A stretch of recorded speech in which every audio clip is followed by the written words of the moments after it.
कि हो चुका आगाज रण का, अब युग बदलने की तैयारी है, जीत उसी की होगी जिसका संघर्ष जारी है। इसी मोटिवेशनल लाइन के साथ मैं और आपका होस्ट और दोस्त स्वागत चित्रांग फिर से आया हूं पुनः लेकर के नेट ज्योग्राफी की जो हमारी सीरीज चल रही थी। अब की बार जेआरएफ को पार और पहले क्वेश्चन के साथ करते हैं आपके क्वेश्चन की शुरुआत। चलिए बताइए तो सभी के सभी। जो घाटियाँ प्रारंभिक अनुवर्ती अपवाह की दिशा में ही प्रवाहित होती हैं, जो घाटियाँ किसमें प्रारंभिक अनुवर्ती अपवाह की दिशा में प्रवाहित होती हैं किंतु निम्नतर स्थलाकृतिक स्तरों पर होती हैं और न्यूनतम आधार स्तरों के आधार स्तरों के संदर्भ में विकसित हुई हैं, वे कहलाती हैं। तो वे क्या कहलाती हैं? आपके नुवावर्ती। देखिए इसको हम कई बार सॉल्व कर चुके हैं, तो आगे चलेंगे इसकी हम। क्वेश्चन नंबर 2 क्या कह रहा है? आपके निम्नतम आधार अपर्दन तल की अवधारणा का प्रस्ताव प्रस्तुत किया था। तो ये किसने किया था? आपके पॉवेल ने। किसने? निम्नतम आधार अपर्दन तल की अवधारणा का जो प्रस्ताव था प्रस्तुत करने का श्रेय किसने जाता है? पॉवेल को। क्योंकि प्रत्येक नदी, चलिए ये भी थ्योरी पढ़ी रखी है। क्वेश्चन नंबर 3 हमें दिया गया है, कथन और कारण से पढ़ेंगे कि गतिमान बर्फ का वेग क्षेत्र की ढलान की प्रवणता या हिमानी बर्फ की मोटाई के साथ बढ़ता जाता है, ठीक है। और निचले तल तथा बर्फ की कम गहराई तथा घाटियों की भित्तियों के साथ घर्षण के कारण वेग कम हो जाता है। अब इनमें से बताना है हमें कथन और कारण में से कौन सा सही है। जैसे हम बात करें कथन और कारण की तो क्या है, ए और आर दोनों सही है पर व्याख्या नहीं कर रहा है। आगे चलते क्वेश्चन नंबर 4 की ओर। क्वेश्चन नंबर 4 क्या है? सामान्यतः अपर्दन चक्र संबंधित है। तो किससे संबंधित है? पिछली कक्षा के अंदर भी अध्ययन किया था, नदी अपर्दन से। क्वेश्चन नंबर 5 क्या है कि विद्वानों के निम्नलिखित समूह में से किसने पेंडिमेंटस के निर्माण में धाराओं तथा पार्श्विक अपर्दन की भूमिका पर जोर दिया था? किसने दिया था? तो है आपके पैगा, आपके ब्लैक बेल्डर और जॉनसन ने। किसने? पैगा, ब्लैक बेल्डर और जॉनसन नामक विद्वानों ने जो आपके पेंडिमेंटस के निर्माण पर धाराओं का क्या दिया था? पार्श्विक अपर्दन की भूमिका पर जोर। आगे क्वेश्चन नंबर 6, निम्नलिखित में से कौन सा भू आकृति में पुनर्युवन का स्थलाकृतिक प्रमाण या साक्ष्य नहीं है? तो किस में नहीं है? आपके देखिए खट्टे-पट्टे विसर्ग में है, युमित घाटी वेदिकाओं में है और बहुचक्रीय घाटियों में है। संरचनात्मक बेंच के अंदर क्या नहीं मिलता हमें? स्थलाकृतिक प्रमाण या साक्ष्य नहीं मिलता। चलिए क्वेश्चन नंबर 7 की ओर और हमें मिलान करने हैं। जैसे लॉयस की बात करते हैं, लॉयस वायु निक्षेपण, हिमोन की बात करते हैं हिमानी निक्षेप, बंजर की बात करते हैं समुद्री निक्षेप और सिल्ट या गाद की बात करते हैं नदीय निक्षेप। यानी इनके द्वारा निक्षेप देखने को मिलते हैं, ठीक है। तो लॉयस के वायु निक्षेप, हिमेड हिमानी निक्षेप, बंजर समुद्री निक्षेप और सिल्ट या गाद नदीय निक्षेप। आगे आपका कि ओजोन छिद्र दक्षिण ध्रुवीय क्षेत्र के ऊपर दिखाई पड़ता है, दक्षिणी ध्रुवीय क्षेत्र के ऊपर दिखाई पड़ता है और ओजोन नष्ट करने वाली गैसें पूरे समताप मंडल में उपस्थित है। देखिए इसका बोनस माना था क्योंकि ओजोन गैस समताप मंडल के निचले भाग में 15 से 35 किलोमीटर के मध्य पाई जाती हैं, ठीक है। और ये गैस सूर्य से निकलने वाली पराबैंगनी किरणों को पृथ्वी पर आने से रोकने का काम करती हैं। कुछ वैज्ञानिकों ने दक्षिणी ध्रुव के ऊपर ओजोन छिद्र होने का दावा किया है, ठीक है। और यूजीसी ने इस प्रश्न को विलोपित कर दिया, जबकि इसका सही उत्तर बी होना चाहिए था। और बी में क्या था? ए सत्य है परंतु आर गलत है। निम्नलिखित प्रकार के मेघों में से कौन से आकाश में उच्चतम स्तर में दिखाई पड़ते हैं? तो कौन से दिखाई पड़ते हैं? हमने इनकी बात भी कर ली, पक्षाव और कपासी। कौन से? पक्षाव और कपासी। चलिए नेक्स्ट क्वेश्चन की ओर आगे बढ़ते हैं हम।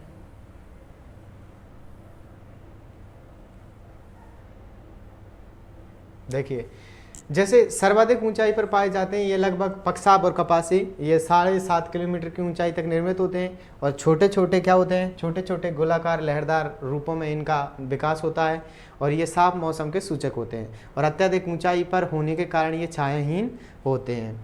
आगे आपका क्वेश्चन नंबर 10, क्षोभ मंडल में ऊंचाई के साथ साथ वायुमंडलीय तापमान घटता है क्योंकि वहाँ पर वायुमंडलीय धरातल से विकिरण के द्वारा गर्म होता है, ठीक है। और इसकी हम कई बार बात कर चुके हैं तो ज़्यादा चर्चा करेंगे नहीं। क्वेश्चन नंबर 11 है आपका। एक तरफ क्षेत्र दिए गए हैं, दूसरी तरफ मिलान के लिए दिया गया है। जैसे मैं बात करूं, कौन सा, क्या पूछ रहा है, सही सुमेलित नहीं है, तो सही सुमेलित नहीं है वो बताना है। फोन की बात करते हैं तो उष्णकटिबंधीय है, जो हवाओं का एल्प के नीचे की ओर बढ़ना है, और ये फ्रांस देश में देखने को मिलती है।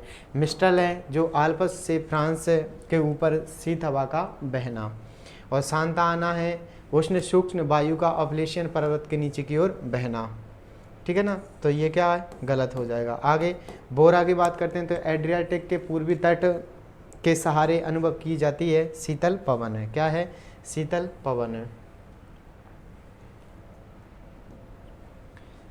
कि सांता आना संयुक्त राज्य अमेरिका के कैलिफोर्निया प्रांत के अंदर चलने वाले गर्म तथा शुष्क पवन है। ठीक है, और ये मरुस्थलीय इलाके से है और पहाड़ों की ढालों के उतरने के कारण गर्म एवं शुष्क धूलमयी बन जाती है। क्वेश्चन नंबर 12 की चलते हैं। निम्नलिखित गैसों में से कौन सी वायुमंडल का प्राकृतिक संघटक नहीं है। प्राकृतिक संघटक नहीं है, क्रोप्टॉन है, ऑर्गन है, जलकण है, लेकिन क्लोरोफ्लोर आपके शीतलक जो पदार्थ होते हैं उनसे निकलने वाली गैस है।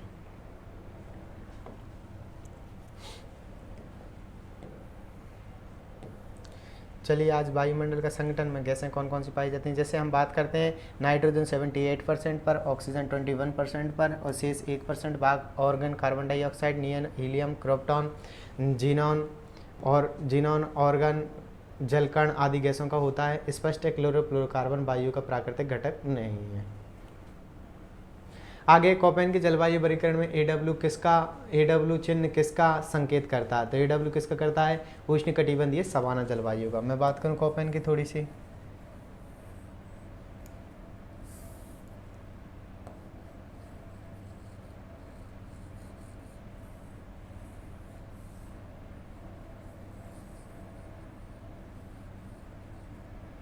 ठीक है। तो हम जब बात करते हैं तो यहाँ पर हमें देखने को मिलती है कौन सी, BMW। ठीक है ना, यहाँ देखने को मिलता है BWHW, यहीं देखने को मिलती है BSHW, यहाँ थोड़े से क्षेत्र में भी देखने को मिलती है BSHW। ठीक है ना, और इस वाले क्षेत्र में देखने को मिलता है AS, इस वाले में देखने को मिलता है AW, इस वाले में CWG देखने को मिलता है, और इस वाले में देखने को मिलता है D, और ये CWG वाला क्षेत्र ये आपका, ठीक ऐसे। और यहाँ पर ऊपर बचा है, इसमें देखने को मिलता है DFC। चलो थोड़ा सा और 1 मिनट और सही। हम कोपेन की जलवायु वर्गीकरण की बात करते हैं तो कोपेन ने जलवायु वर्गीकरण के लिए कुछ निश्चित आधारों का रखा है। जैसे अंग्रेजी के कुछ तो कैपिटल वर्ड्स रखे हैं और कुछ कौन से रखे हैं, कुछ स्मॉल वर्ड्स रखे हैं। ठीक है,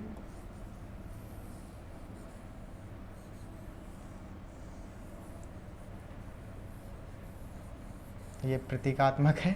ठीक है, ज़्यादा ध्यान नहीं लगाना। ये वाला BWHW, ठीक। इस वाले को क्या कहता, BSHW। इस वाले को E का नाम दिया था, इस वाले को DFC का नाम दिया था, और यहाँ से यहाँ तक इस वाले को CWG का नाम दिया था। और यहाँ पर देखने को मिलता है BMW, ठीक है, और यहाँ पर देखने को मिलता है BSHW, और इस वाले रीजन्स में देखने को मिलता है A और S कोरोमंडल तट वाला। पश्चिमी घाट पर BMW देखने को मिलता है। यहाँ दक्षिण के जो दोनों का मध्य है, यानी पश्चिमी घाट के जो पश्चिम पूर्वी ढाल है उसमें BSHW देखने को मिलता है, और यहाँ देखने को मिलता है AW। इसे ही क्या बोला था, उष्णकटिबंधीय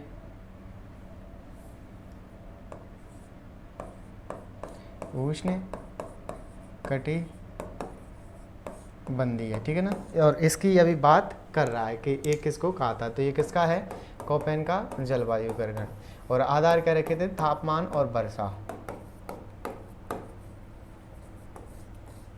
इसमें से कभी कभी पूछ लेता है, जैसे जी किसको इंडिकेट कर रहा है, तो गंगा के मैदान को, किसको, गंगा के मैदान को इंडिकेट करता है। सी किसको करता है, तो कोल्ड समर को करता है, किसको, कोल्ड समर को इंडिकेट करता है। ठीक है ना, और डब्ल्यू आपके विंटर ड्राई को करता है। एस आपके सेमी एरिड को करता है,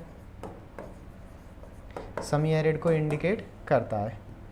ठीक है, तो हमसे क्या पूछा था, उष्णकटिबंधीय सवाना जलवायु देखने को मिलती है यहाँ पर। ठीक, और जो आपकी स्टेपी जलवायु है वो आपकी किसमें BSHW वाले क्षेत्र में मिलती है, किसमें BSHW वाले क्षेत्र में देखने को मिलती है।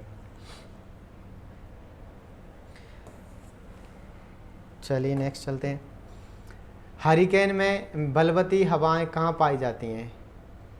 जो हरिकेन है उसमें बलवती हवाएं हैं वो कहाँ पाई जाती हैं? तो हरिकेन की अक्षीय परिधि में। कहाँ पर देखने को मिलती हैं? हरिकेन की अक्षीय परिधि के अंदर देखने को मिलती हैं। बिल्कुल।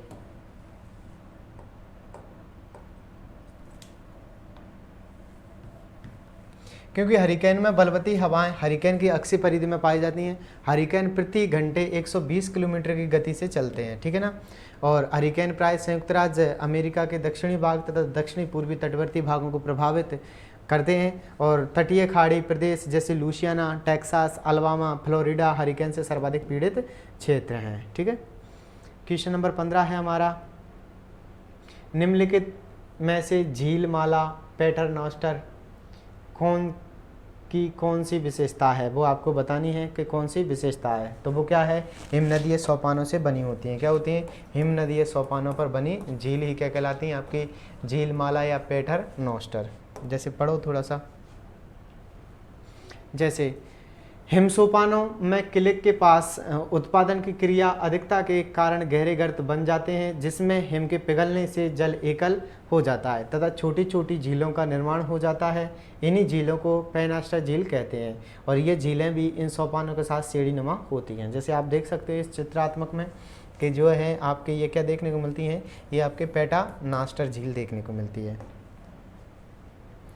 क्वेश्चन नंबर 16, थानथवेट का संशोधित जलवायु वर्गीकरण निम्नलिखित की अवधारणा पर आधारित है। किसकी अवधारणा पर आधारित है? संभावी वाष्पन या आपके पार्श्ववनकी पर।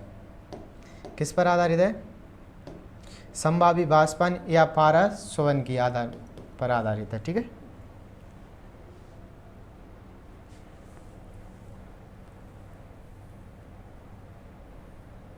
चलिए नेक्स्ट क्वेश्चन की ओर चलते हैं कि थानथवेट का संशोधित जलवायु वर्गीकरण संभावी बाष्पोत्सर्जन की अवधारणा पर आधारित है। और थानथवेट सर्वप्रथम अपना वर्गीकरण 1931 में प्रस्तुत किया। तत्पश्चात उसमें कुछ परमार्जन यानी कि संशोधन करके 1933 में प्रस्तुत किया। फिर इन्होंने 1948 में वर्गीकरण का पुनः संशोधित रूप प्रस्तुत किया और इन्होंने अपनी वर्गीकरण में वर्षण प्रभावित तथा तापीय दक्षता को महत्व दिया था। फिर से वही सेल्वा वन आ गए। तो सेल्वा वन की बात करें तो हम इन्हें क्या कहते हैं? इन्हें कह देते हैं हम पृथुपणी सदाबहार वन। क्या कह देते हैं? पृथुपणी सदाबहार वन। क्योंकि सेल्वास वन जो हैं ये वन उष्ण कटिबंध के ऐसे क्षेत्रों में मिलते हैं। कैसे क्षेत्रों में? जहां 200 सेंटीमीटर से अधिक वार्षिक वर्षा हो। और इन वनों का सबसे अधिक विस्तार भूमध्य रेखा से 5 डिग्री उत्तर 5 डिग्री दक्षिण अक्षांशों के बीच है। इन वनों को कई नामों से पुकारा जाता है, जैसे उष्ण कटिबंधीय आर्द्र वन, उष्ण कटिबंधीय चौड़ी पत्ते वाले वन। अमेजन घाटी में इनको सेल्वास कहते हैं।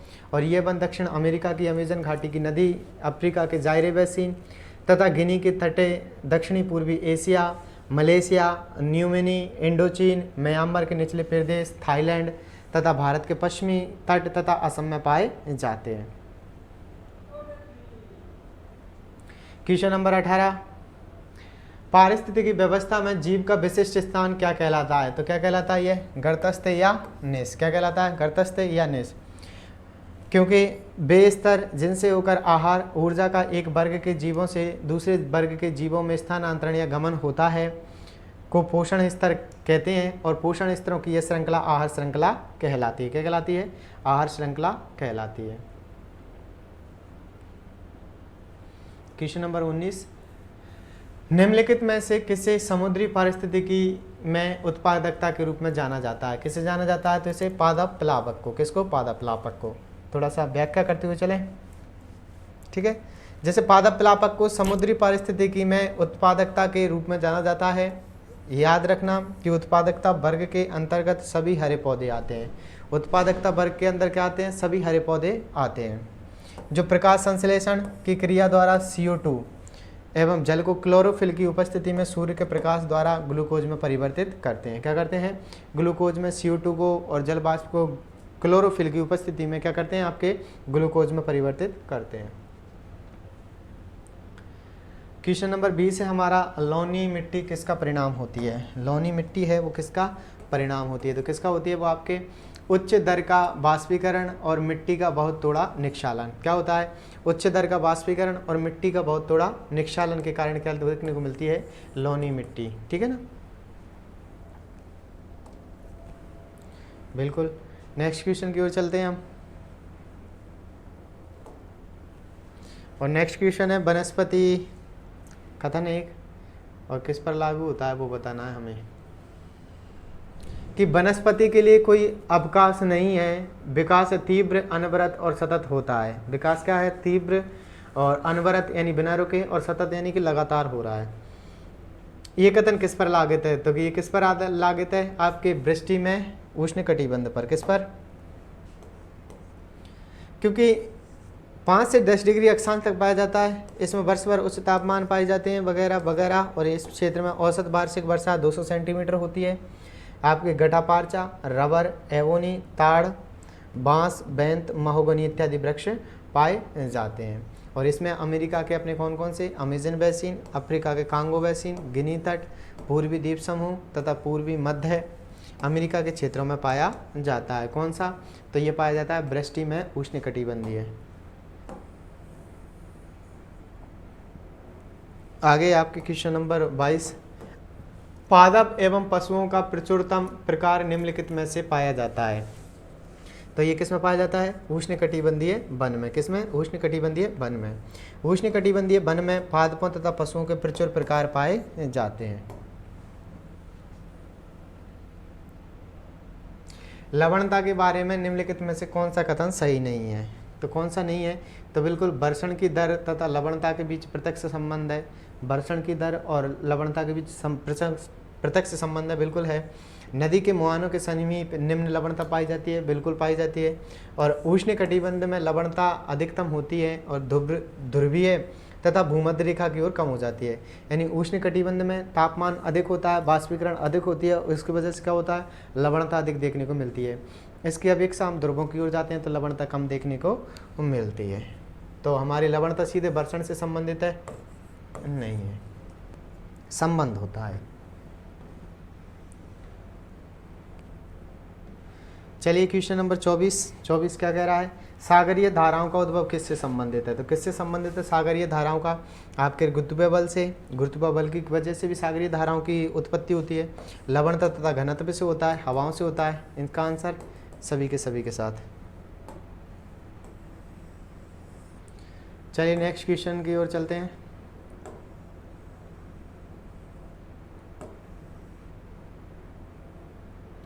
और क्वेश्चन नंबर 25 है, सैफर किसके पक्ष में थे। सैफर थे वो किसके पक्ष में थे वो हमें बताना है। तो वो आपके किसके पक्ष में थे, वो वैज्ञानिक सामान्यीकरण के पक्ष में। किसके, वैज्ञानिक सामान्यीकरण के पक्ष में थे। ठीक, क्योंकि सैफर वैज्ञानिक सामान्यीकरण के पक्ष में थे। और अमेरिकन भूगोलवेत्ता फ्रेड सैफर के अनुसार भूगोल के अपने नियम सिद्धांत होते हैं, और ये अपने नियम प्रतिपादक भूगोलवेत्ता कहे जाते हैं। उनकी पुस्तक निम्न है, जैसे एक्सपेडिशनलम इन ज्योग्राफी। और क्वेश्चन नंबर 26 की ओर चलते हैं हम।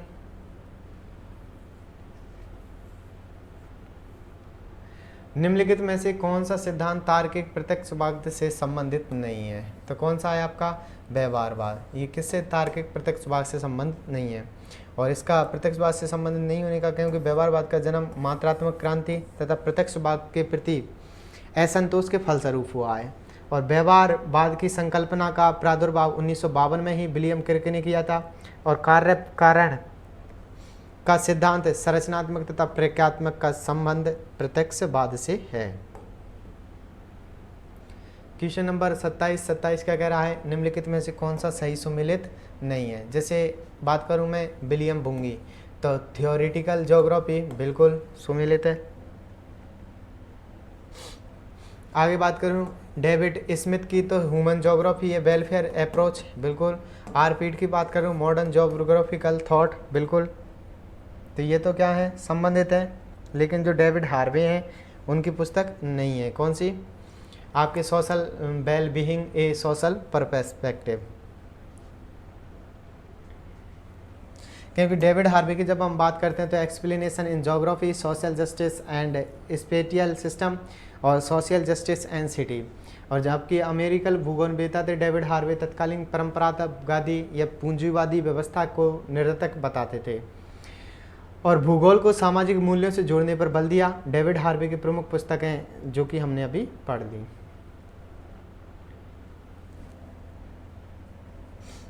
चलिए आगे क्वेश्चन नंबर 28। मिस्र नील नदी का उपहार है, यानी कि हम कहा जाता है कि मिस्र को नील नदी का वरदान कहा जाता है। ये कथन किसका माना जाता है? तो ये कथन किसने कहा था कि मिस्र नील नदी का उपहार है? तो ये कहा था हेरोडोटस ने। और हेरोडोटस की बात करें, इन्हें इतिहास का पिता कहा जाता है। हेरोडोटस विश्व भूखंड को 3 महाद्वीपों में एरिया यूरोप, एशिया तथा लीबिया में विभाजित करते हैं। हेरोडोटस ने डैन्यूब नदी को विश्व की सबसे बड़ी नदी माना था। किसने? हेरोडोटस ने। क्वेश्चन नंबर 29 की ओर चलेंगे सभी के सभी।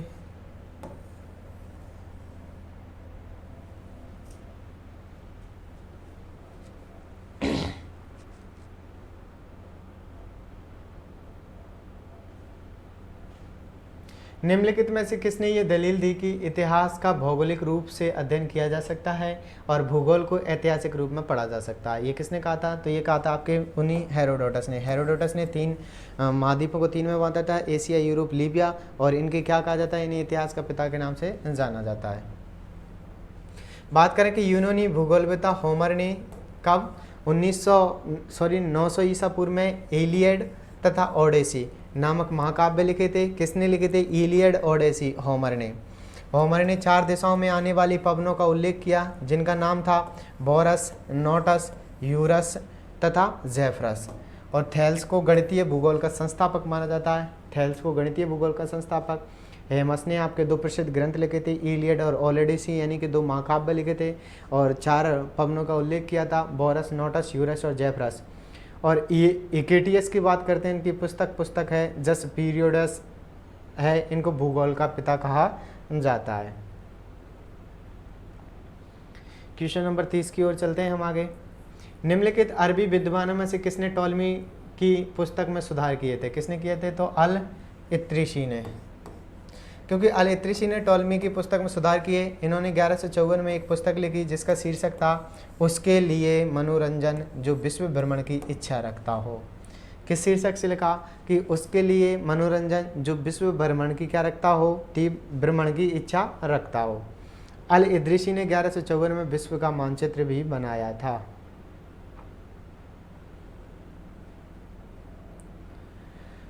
इकतीस है, मात्रात्मक क्रांति का दार्शनिक आधार निम्नलिखित में से क्या है? तो ये क्या है? प्रत्यक्षवाद। क्या है? प्रत्यक्षवाद। मात्रात्मक क्रांति का दार्शनिक आधार प्रत्यक्षवाद है। इस क्रांति के लिए भौगोलिक आधारशिला का निर्माण बोंगी ने सर्वप्रथम 1962 में थियोरेटिकल ज्योग्राफी तथा एक लेख क्वांटिटेटिव रिवोल्यूशन इन ज्योग्राफी द्वारा किया गया। पीटर हैगेट और रिचर्ड सॉल, डेविड हार्वे इसके प्रमुख सार्थक थे। कौन कौन थे? Peter Haggett, Richard Saul, David Harvey इसके प्रमुख समर्थक थे। क्वेश्चन नंबर 32 की ओर चलेंगे। क्वेश्चन नंबर 32 क्या है? प्रतिमान या पैराडाइम की अवधारणा का प्रतिपादन किसने किया था? कांट ने, पीट ने, हैगेट ने या कोहन ने? तो किसने किया? कोहन ने। नेक्स्ट क्वेश्चन है, निम्नलिखित में से कौन से ज्ञान के सभी पहलुओं को समाविष्ट करने वाला सार्वभौमिक विज्ञान विकसित करना चाहते हैं? कौन सा है वो आपका? हम्बोल्ट। कौन? हम्बोल्ट।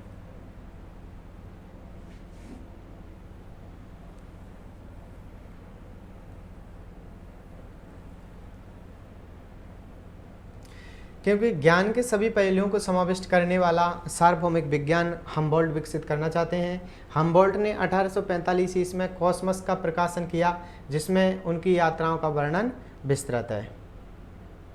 क्वेश्चन नंबर 34 की ओर चलते हैं। 34 क्या कहता है कि निम्नलिखित भूगोलवेत्ताओं में से किसने मानव केंद्रित भूगोल पर बल दिया था? तो किसने दिया था? आपके जेफरसन ने। किसने? जेफरसन ने। जेफरसन ने मानव केंद्रित भूगोल पर बल दिया। और एलन चर्चिल सैम्पल निश्चयवादी विचारधारा की समर्थक थी। याद रखना है, एलन चर्चिल सैम्पल किसकी? आपकी निश्चयवादी विचारधारा की समर्थक थी।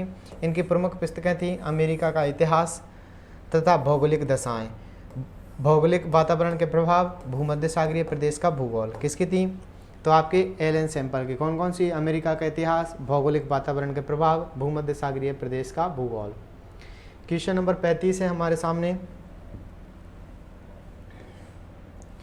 कि मानसिक मानचित्र की अवधारणा किसने प्रतिपादित की थी? तो किसने की थी? गॉल्ड एंड वाइट ने। किसने?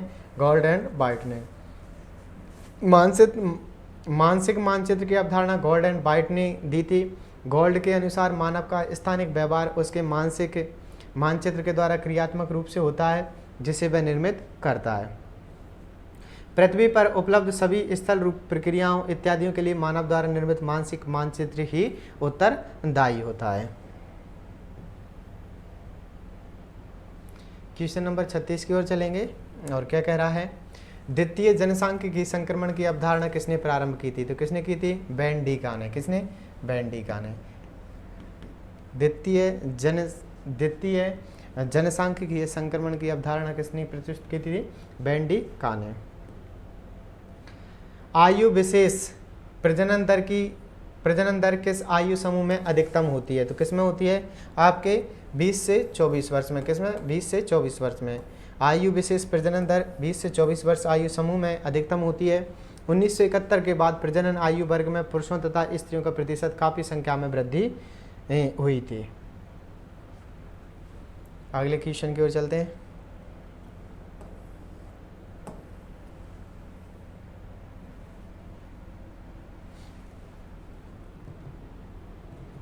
बिल्कुल बिल्कुल।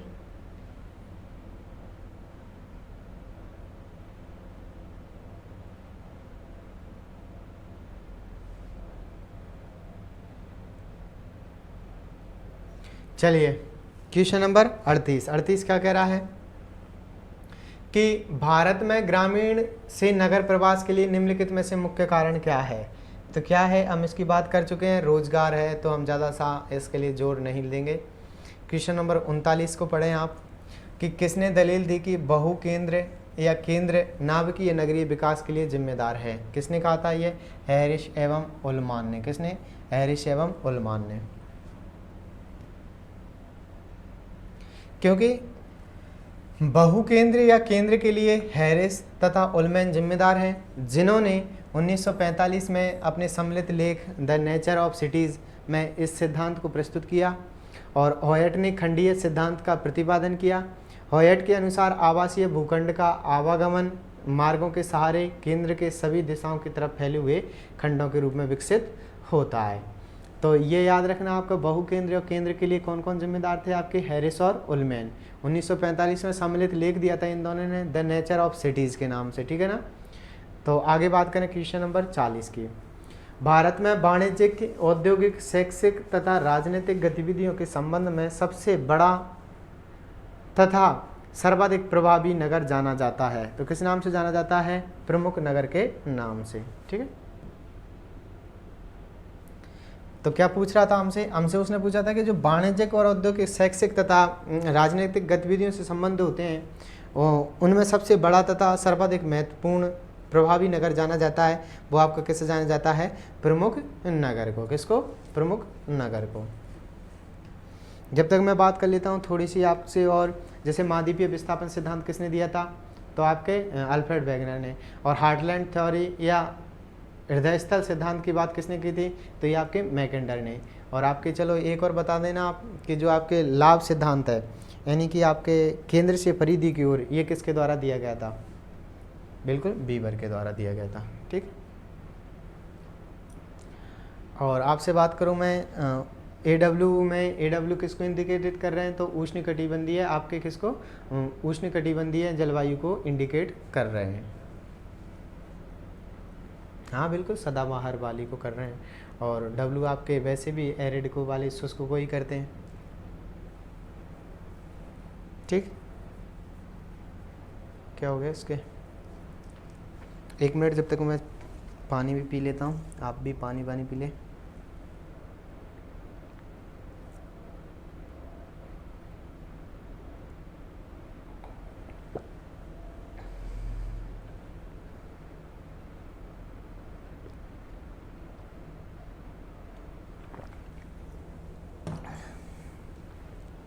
चलिए करें शुरुआत।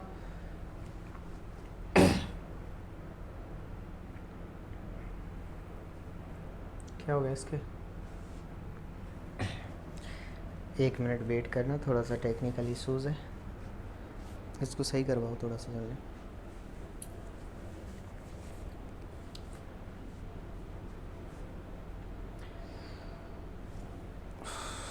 हाँ करो करो।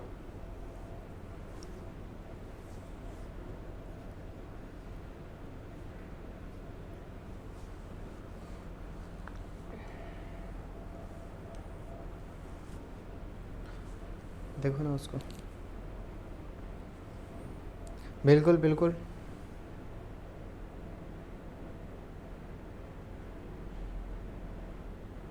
हाँ हाँ हाँ, अच्छा चलिए तो करें शुरुआत। कुछ काम ही नहीं कर रहा इसके, तो उनको भेजो ना। हाँ हाँ,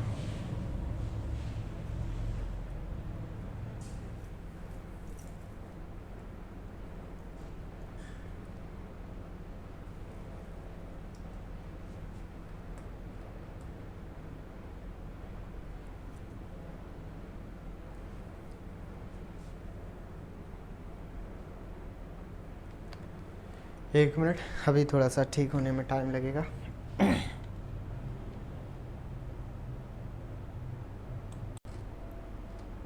तो चलिए देखते हैं, हमने 40 को पढ़ लिया था क्वेश्चन को। तो क्या कह रहा था कि ये किसमें है, आपके प्रमुख नगर में। जैसे राज्य में वाणिज्यिक, कैसा राज्य में वाणिज्यिक, औद्योगिक तथा शैक्षिक राजनीतिक गतिविधियों के संबंध में सबसे बड़ा तथा सर्वाधिक प्रभावी नगर के तौर पर प्रमुख नगर को जाना जाता है।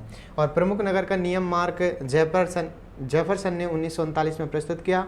इन्होंने लॉ ऑफ द प्रीमेटिक सिटी नामक अपने अध्ययन में 51 चयनित देशों के प्रमुख नगरों तथा द्वितीय वर्ग के नगरों के बीच उपस्थित संबंधों का परीक्षण किया था। किसने? जेफरसन ने।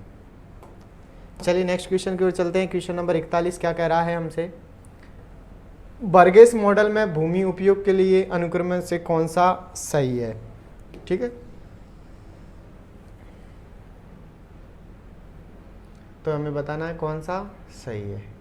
तो इसमें हमें सही है हमारे पास में केंद्रीय व्यापार क्षेत्र, कर्मकार गृह क्षेत्र, बेहतर आवास क्षेत्र, कंप्यूटर क्षेत्र। क्योंकि चलिए थोड़ा सा विश्लेषण करते हैं इसका। आपके शिकागो के समाजशास्त्री बर्गेस ने 1920 में संकीर्णीय पेटी के सिद्धांत का प्रतिपादन किया। और बर्गेस ने अपने सिद्धांत में नगर की आंतरिक संरचना को निम्न 5 संकेंद्रीय पेटियों में बांटा था। सभी के सभी इन 5 पेटियों को ध्यान से देखेंगे। जैसे उन्होंने पहले कहा था कौन सी, केंद्रीय व्यापार क्षेत्र या नगर के केंद्र का प्रमुख वाणिज्यिक, यातायात, सामाजिक जीवन का केंद्र। पहली कौन सी बांटी थी? केंद्रीय व्यापार क्षेत्र। कौन सी? केंद्रीय व्यापार क्षेत्र। ये मान लिया हमने केंद्रीय व्यापार क्षेत्र है। और इसमें क्या कहा था कि यह नगर के केंद्र का प्रमुख वाणिज्यिक, यातायात और सामाजिक जीवन का क्षेत्र या केंद्र होगा। ठीक। सेकंड बांटी उन्होंने संक्रमणीय पेटी। कौन सी? संक्रमणीय पेटी। और केंद्रीय व्यापारिक क्षेत्र को घेरते हुए बाहर की ओर आवासीय गिरावट का क्षेत्र, बाहरी जो आवासीय गिरावट का क्षेत्र है उसे इन्होंने क्या कहा? संक्रमणीय पेटी का केंद्र।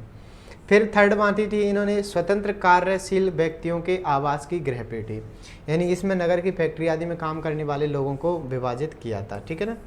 आगे अच्छे आवासों की पेटी, इसमें रहने वाले छोटे व्यापारियों, पेशेवरों, क्लर्क लोग आदि आते थे। और पांचवी बांटी थी इन्होंने अधिगमकर्ताओं की पेटी, यानी ये उपनगरीय, कस्बे एवं अर्धनगरीय दोनों की पेटी है। याद रखना पांचों पेटियाँ, केंद्रीय व्यापार क्षेत्र, संक्रमणीय पेटी, स्वतंत्र कार्यशील व्यक्तियों के आवास की गृह पेटी, अच्छे आवास की पेटी और अधिगमकर्ता की पेटी के रूप में देखी थी। क्वेश्चन नंबर 42 की ओर चलते हैं। और क्वेश्चन नंबर 42 थोड़ा सा चलिए देखते हैं क्या कह रहा है। दिखाई दे रहा है, यदि 1 सेंटीमीटर त्रिज्या का वृत्त 1 लाख जनसंख्या निरूपित करता है, 1 सेंटीमीटर का किसको बराबर 1 लाख को, किसको 1 लाख को। ठीक। तो 4 लाख जनसंख्या निरूपित करने वाले वृत्त की त्रिज्या क्या होगी? तो 4 लाख त्रिज्या की क्या होगी आपके 1 सेंटीमीटर त्रिज्या वृत्त का 1 लाख निरूपित कर रही है, तो 4 लाख की क्या होगी 2 सेंटीमीटर, क्या होगी 2 सेंटीमीटर। आगे क्वेश्चन नंबर 43, औद्योगिक भूदृश्य के नीचे दिए गए रेखा चित्र में से बाजार अवस्थिति इष्टतम है, तो कौन सी है जो बाजार स्थिति इष्टतम है, तो कौन सी है आपके लागत रेखा और ये है आपके उत्पादन रेखा, ठीक है ना। तो यहाँ देख सकते हो आप लागत रेखा बिल्कुल न्यूनतम आ रही है आपके, तो ये वाली बिल्कुल विशिष्ट हो जाती है, ठीक। चलिए नेक्स्ट क्वेश्चन की ओर चलते हैं, और नेक्स्ट क्वेश्चन है हमारा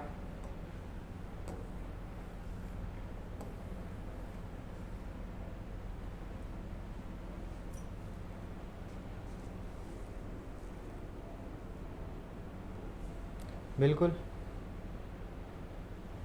नेक्स्ट क्वेश्चन क्या है, स्थानांतरित खेती की अनिवार्य विशेषता क्या है, तो इसकी अनिवार्यता विशेषता क्या है, फसलों का चक्र, यानी इस कृषि में किसान अपना खेत तथा निवास स्थान बराबर बदलता है।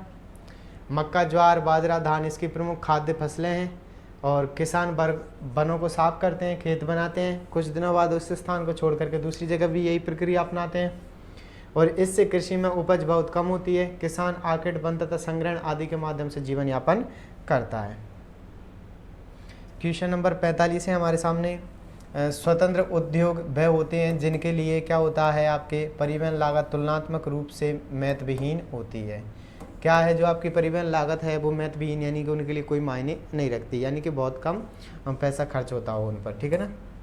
और क्वेश्चन नंबर 46 की ओर चलेंगे हम। एक तरफ क्षेत्र है और दूसरी तरफ आपके कुछ फसलें हैं, जैसे मलेशिया रबड़ उत्पादन में, ब्राज़ील कॉफ़ी के लिए, क्यूबा चीनी के लिए, और हवाई अनानास के लिए। यूजीसी ने इस प्रश्न का सही उत्तर विकल्प सी माना था।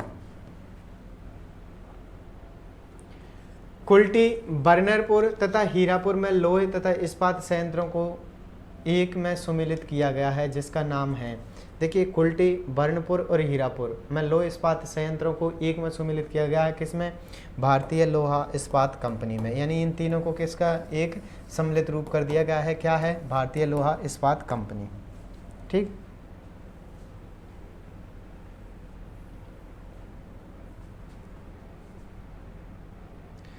चलिए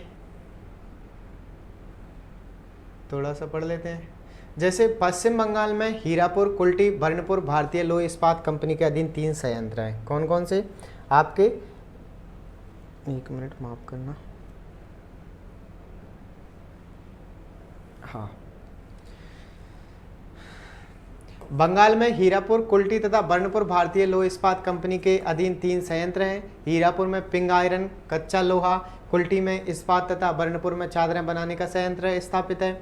भारतीय लोहे एवं इस्पात कंपनी को झरिया से कोयला व दामोदर घाटी निगम से जल विद्युत की प्राप्ति होती है। लोहा सिंह भूमि की खानों से तथा मैग्नीज उड़ीसा की खानों से प्राप्त होता है। याद रखना आपको, लोहा सिंह भूमि की खानों से, मैग्नीज कहाँ से, उड़ीसा से प्राप्त हो रहा है। दामोदर घाटी निगम से जल विद्युत की प्राप्ति हो रही है, और भारतीय लोह इस्पात कंपनी झरिया से कोयला प्राप्त करती है।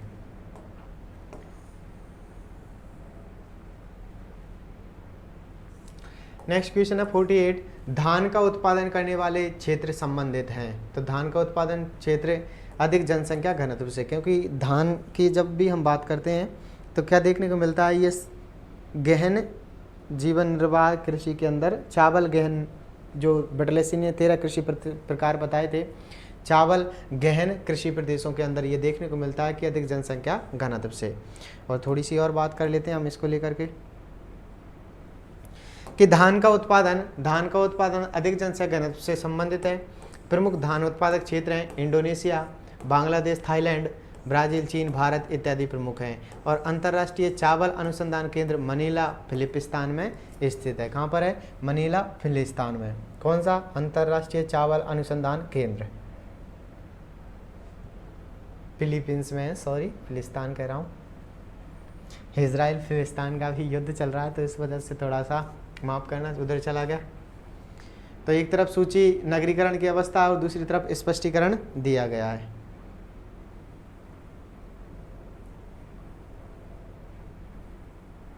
चलिए नेक्स्ट पेज पे देखते हैं।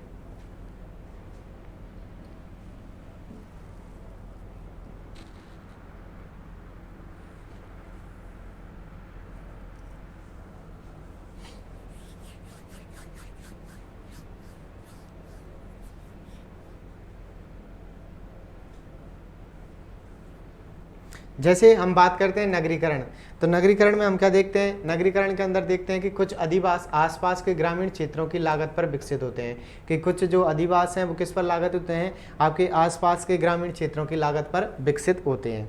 उपनगरीकरण की बात करते हैं तो अभिगमन यानी कंप्यूटर पट्टी नगरीय मूल की लागत पर विकसित की होती है। और विनगरीकरण की बात करते हैं तो नगरीय सरभाग में जनसंख्या हानि कंप्यूटर पट्टी के जनसंख्या लाभ से अधिक होती है। और पुनर्नगरीकरण की बात करते हैं तो सरभाग में जनसंख्या हानि की दर क्रमश कम होती है और सरभाग में जनसंख्या बढ़ने लग जाती है। और आज का हमारा अंतिम क्वेश्चन है क्वेश्चन नंबर 50। क्या कह रहा है, सभी के सभी जवाब देंगे। देखिए आपके यहाँ से 75 क्वेश्चन आने लग गए थे, पहले 50 ही क्वेश्चन आते थे, पर हम 50 की सीरीज चल रही है, 50 के ही सॉल्व करेंगे, ठीक है ना।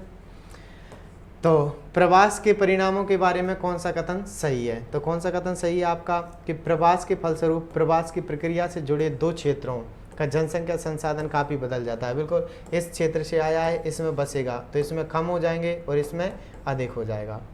ग्रामीण क्षेत्रों में नगरीय औद्योगिक क्षेत्रों को प्रवासित करने वाले लोग खुली जगह, ताज़ी हवा, उत्तम आवास गृह के अभाव में कष्ट भोगते हैं। बिल्कुल, नव क्षेत्रों में उत्प्रवासियों की आहार आदतें भी बदल जाती हैं। तो सभी के सभी बिल्कुल सही हैं। और लास्ट स्पष्टीकरण के साथ में आज के टॉपिक को हम यहीं विराम देंगे कि प्रवास के परिणामों में उपरोक्त सभी कथन सत्य हैं। याद रहे कि प्राणी प्रवास एक स्थान से दूसरे स्थान को चले जाते हैं से अर्थ लगाया जाता है, जैसे गांव से शहर को प्रवास करना। इस तरह के प्रवास के शहरों में जनघनत्व क्या होता है, अधिक होता है, जिससे खुली जगह एवं आवास की समस्याएं आती हैं। तो ये हमारे 50 क्वेश्चन थे। याद रखना यहाँ से 75 क्वेश्चन आना प्रारंभ हो गए थे 2012 से, ठीक है ना। तो आज हम 85 क्वेश्चन सॉल्व करेंगे क्योंकि समय हो गया है। तो मुझे दीजिए इजाज़त, मिलते हैं कल नई कक्षा में एक नई उमंग नई उम्मीद के साथ में। तब तक के लिए जय हिंद, जय भारत।